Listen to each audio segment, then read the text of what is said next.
जय श्री कृष्णा। राधे राधे। कैसे हैं आप सभी? आशा करती हूँ आप सभी बहुत अच्छे होंगे। दोस्तों, आपका हमारे चैनल भक्ति ब्लेस में फिर से हार्दिक स्वागत है। तो आज का जो हमारा टॉपिक है, आज हम लेके आए हैं कि हमसे किसी ने पूछा था और मोस्टली लोग यही पूछते हैं कि उनको किसी ने गिफ्ट में लड्डू गोपाल दिए हैं, मगर उनके पास जो है सेवा करने का टाइम नहीं है, तो हम क्या करें? क्या उन्हें सेफ में बंद करके रख सकते हैं? क्या हम लड्डू गोपाल की सेवा नहीं कर पा रहे हैं तो क्या हम उन्हें मंदिर में छोड़ आएँ? काफ़ी सारे लोग इस तरीके के प्रश्न पूछते हैं कि मैं जॉब पर जाती हूँ, मेरे घर में कोई है नहीं, मैं बहुत बिज़ी रहती हूँ, तो मैं लड्डू गोपाल की सेवा नहीं कर पाती हूँ, मेरे छोटे बच्चे हैं, मैं लड्डू गोपाल की सेवा नहीं कर पाती हूँ, तो क्या मुझे लड्डू गोपाल किसी और को दे देना चाहिए? या हमारे घर में एक लड्डू गोपाल पहले से हैं और दूसरे हम जो है उनका विग्रह, बड़ा विग्रह लाना चाहते हैं, तो क्या छोटे लड्डू गोपाल को हम किसी को दे दें? तो दोस्तों, इस तरह के बहुत सारे प्रश्न हैं जो लोगों के बने रहते हैं और जो मुझसे पूछते भी हैं। तो आज हम इसी टॉपिक पर वीडियो बनाने वाले हैं, आपको बताने वाले हैं कि हमारा उद्देश्य है। कथा व्यास ने कहा है कि भक्ति और भगवान के बीच में मंत्र भाव का अंतर होता है। जहाँ ईश्वर के प्रति भाव है, वहीं साक्षात ईश्वर हैं तथा ईश्वर एक है, किंतु उनके स्वरूप भिन्न भिन्न होते हैं। आप उस स्वरूप को किस तरीके से देखते हैं, किस भाव से उस स्वरूप को देखते हैं, ये आपके ऊपर डिपेंड करता है। तो मैंने एक बात आपको बताना चाहूँगी कि एक भक्त था जो लड्डू गोपाल को लेकर आता है तथा अपने घर में कुछ मनोकामनाओं के लिए, संतान हो जाएगी तो हमारा घर बड़ा बन जाएगा या बड़ी गाड़ी ले आएंगे, इन मनोकामनाओं से लड्डू गोपाल को लेकर आते हैं तथा पूजा अर्चना करते हैं। वह सभी कार्य पूरे नहीं हो पाते हैं, तो उन भक्तों को लगता है कि लड्डू गोपाल तो यह कि जो सेवा मैंने की वो सब बेकार जा रही है और मेरी यह मनोकामना भी पूरी नहीं हो रही है। तो एक और भक्त था जो माता रानी का भक्त था और उनकी पूजा अर्चना किया करता था। उनके पास दोनों दिन हर समय पूरा परिवार जो था उनका बहुत अच्छे से सेवा करता था। उनकी बहुत अच्छी संपत्ति हो गई, गाड़ी बंगला सब कुछ हो गया। तो उनको ऐसा लगता है कि माता रानी की भक्ति ज़्यादा अच्छी है और माता रानी बहुत जल्दी प्रसन्न हो जाती हैं, क्यों ना मैं भी माता रानी का भक्त बनकर उनकी सेवा करूं।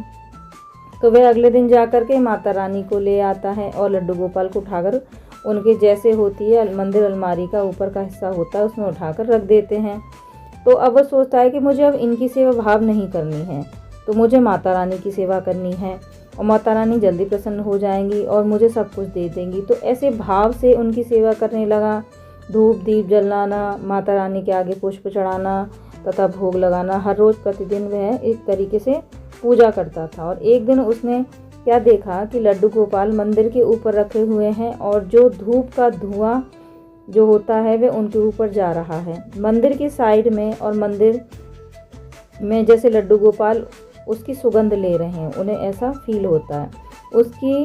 उनकी नाक में जा रहा था। उसको लगा कि मैंने तो धूप माता रानी के लिए जलाई है, जिसके जो भी चीज़ें हमने माता रानी को चढ़ाई है, उसे लगा कि मैं जो पूजा अर्चना कर रहा हूँ, जो सुगंध का धूप मैंने जलाया है, उसकी खुशबू तो लड्डू गोपाल ले रहे हैं, तो मैं ऐसा करता हूँ उनकी नाक बंद कर देता हूँ। मैंने माता रानी के लिए चढ़ाया है, धूप जलाई है, इसकी सुगंध लड्डू गोपाल क्यों ले रहे हैं? माता रानी तो फिर खुशी नहीं होगी। तो देखिए उसका भाव, ये देखिए लड्डू गोपाल जब प्रसन्न नहीं हो रहे हैं, मनोकामना पूरी नहीं कर रहे हैं, तो उनको उठाकर किसी और मंदिर के ऊपर रख दिया और माता रानी ले आए।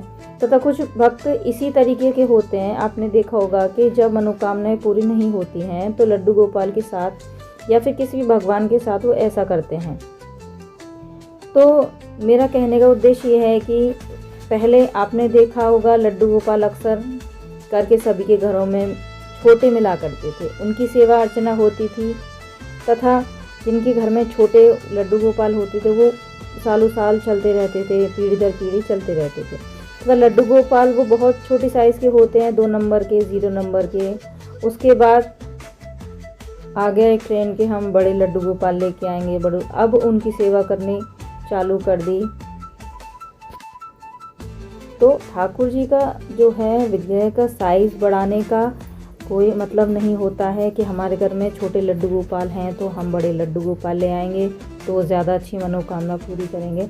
ऐसा कुछ नहीं है। अगर आप लड्डू गोपाल लेके आ रहे हैं तो पहले अपने घर के जितने भी सदस्य हैं उनसे पूछ लें, सलाह मशवरा कर लें क्या उनकी सेवा कर पाएंगे आप। और पहले ही टाइम में लड्डू गोपाल की बस बाकी के भगवान की तरह ही पूजा अर्चना हुआ करती थी। इस तरीके से उनको हर रोज़ स्नान तो कराया जाता था, पर टाइम पर भोग लगाना, उनको सुलाना, ये सब कुछ नहीं हुआ करता था। अभी भी बहुत सारी जगह पर ऐसा नहीं होता है, बाकी के भगवान की तरह ही उनकी पूजा अर्चना होती है। तो दोस्तों, मेरा कहने का तात्पर्य यह है कि यदि आपके घर में लड्डू गोपाल हैं, आपको किसी ने गिफ्ट दिए हैं, लेकिन आपके पास समय नहीं है पूजा करने का, उनको रोज़ाना स्नान कराने का, तो आप उनको पुष्प स्नान करा सकते हैं। पुष्प स्नान कराने के लिए आपको गंगा जल लेना होगा, उसमें साफ शुद्ध जल मिला के आप फूल से उनके ऊपर छिड़काव करके पुष्प स्नान उन्हें करा सकते हैं। आप जैसे और भगवान की पूजा करते हैं, डेली धूप अगरबत्ती जो चिराग जो भी आप जलाते हैं, वैसे ही आप ठाकुर जी की सेवा कर सकते हैं। आप उन्हें किसी मंदिर में दान मत दीजिए, आप उन्हें किसी और को सेवा के लिए मत दीजिए। जब ठाकुर जी ने आपके घर आने के बारे में सोचा तभी तो किसी ने आपको गिफ्ट दिए हैं। या बहुत लोग कहते हैं कि हमारे यहाँ छोटे ठाकुर जी हैं और हम बड़ा साइज़ ठाकुर जी का लेना चाहते हैं।